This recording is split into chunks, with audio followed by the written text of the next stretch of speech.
जय श्री राम। जय जय श्री राम। कितना जब से निकों से रण का दुख वृत्तांत,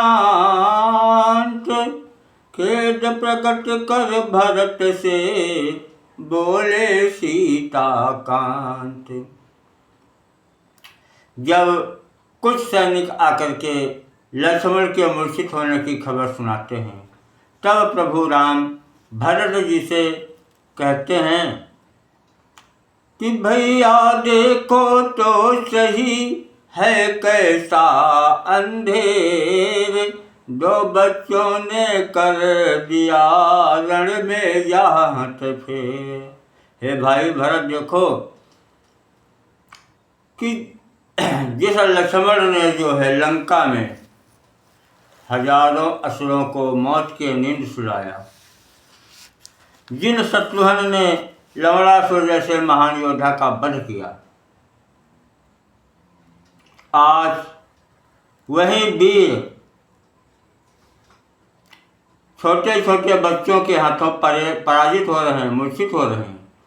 कि धिक्कारी राजसी बाने पर जो रण इस भांति मचाता है, मुझको तो वह क्लेशों वाला वन का जीवन ही भाता है। निश्चय है या राजा होकर रण में 10 कंधर हारा था, तपसी जीवन के बल ही से हमने उसको संहारा था। देखा न प्रकट जिस योद्धा ने घननाद सरीखा मारा है, वही बनवासी बच्चों से चेतना ही न बेचारा है।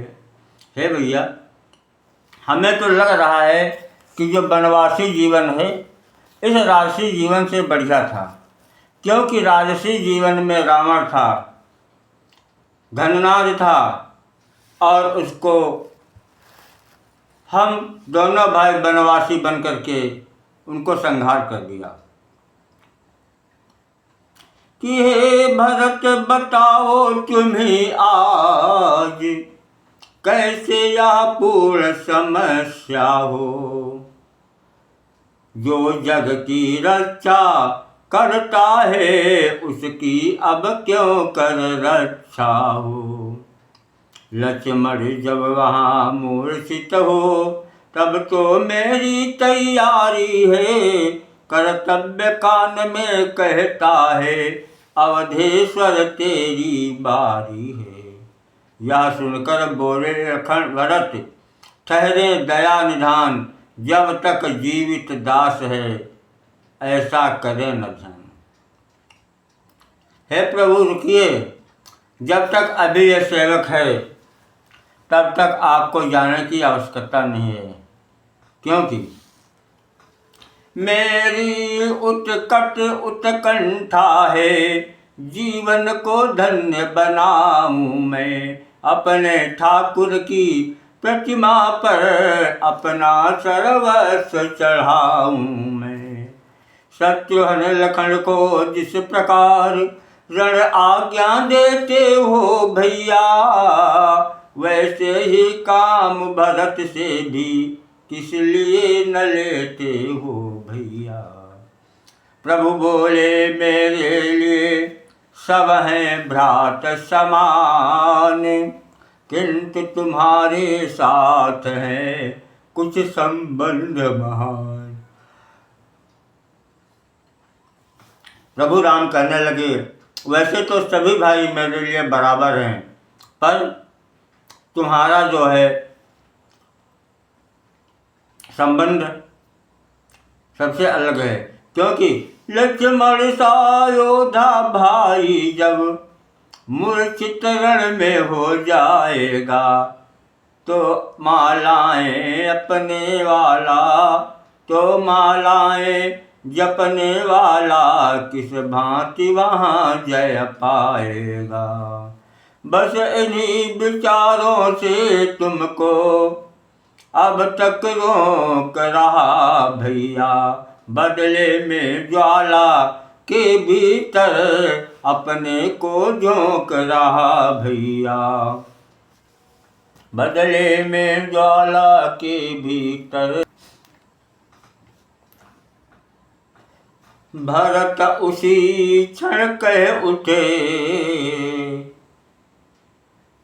अभी ठहरिए नाथ, आज दो एक तो लीजिए माला के भी हाथ। कुछ वर्षों के तपसी बालक ऐसा अंधेर मचाएंगे, तो 14 वर्षों वाले का कर्तव्य कुछ भी न दिखाएंगे। हे भैया, जब छोटे छोटे बच्चे कुछ समय से तपस्वी हैं, उन्होंने इतना अंधेर मचा रखा है, इतनी ताकत है उनके अंदर, तो आपके आशीर्वाद से मैं भी 14 वर्षों का तपस्वी हूँ, तो क्या मैं कुछ नहीं करूँगा। वर्षों तक तार जब तपा है जो, वह अब कमान बन जाएगा, माला का एक एक दाना शायक महान बन जाएगा। प्रभु बोले यह बात है तो तैयार हो जाओ, जामवंत हनुमान को साथ साथ ले जाओ। शीश नवा कर जब भरत होने लगे तैयार, तब बोले हनुमान से इस प्रकार सरकार। जब भरत जी तैयार होने लगे तो श्री राम जी हनुमंत जी से कहते हैं कि मेरे हित जिसने राज छोड़ वनवास ग्रहण कर डाला है, मेरे अनन्य आराधन कर सर्वस्व अर्पण कर डाला है। जिसने मेरे लिए राज छोड़ करके स्वयं वनवासी का जीवन जिया है, तो हृदय स्थल में भरत के होता यह संदेह। श्री राम जय राम जय जय राम, श्री राम जय राम जय जय राम, श्री राम जय राम जय जय राम, श्री राम जय राम जय जय राम। तो अब वही न्योछावर करता, प्राणों को मेरे ऊपर है, रक्षा का उसकी भार आज बजरंग तेरे ऊपर है। जिसने मेरे लिए राज को त्याग कर वनवासी का जीवन जिया, आज उनके प्राणों की रक्षा का भार हनुमान मैं तुम्हें सौंपता हूँ। पवन तनय से कह चुके जब यो मन के बैन, जामवंत से तब लगे कहने करुणाएं। कि फंदे में नाग पास के जब सारा बानर दल आया था, तब मेघनाथ को कर प्रास्त तुमने निज बल दिखलाया था। उस बल का उस कौशल का फिर जग को परिचय देते आना, बन के तेजस्वी बच्चों को बंदी करके लेते आना। इधर राम आज्ञा हुई दासों को स्वीकार, उधर भरत भी आ गए होकर शीघ्र तैयार। आते ही बोले भरत शीश नवा सालार, निश्चय होगा विश्व में कौशल का जयनाथ। जय श्री राम। साथियों, वीडियो लंबा हो रहा है, इसलिए आगे का भाग जो है पार्ट 2 में करेंगे। जय श्री राम।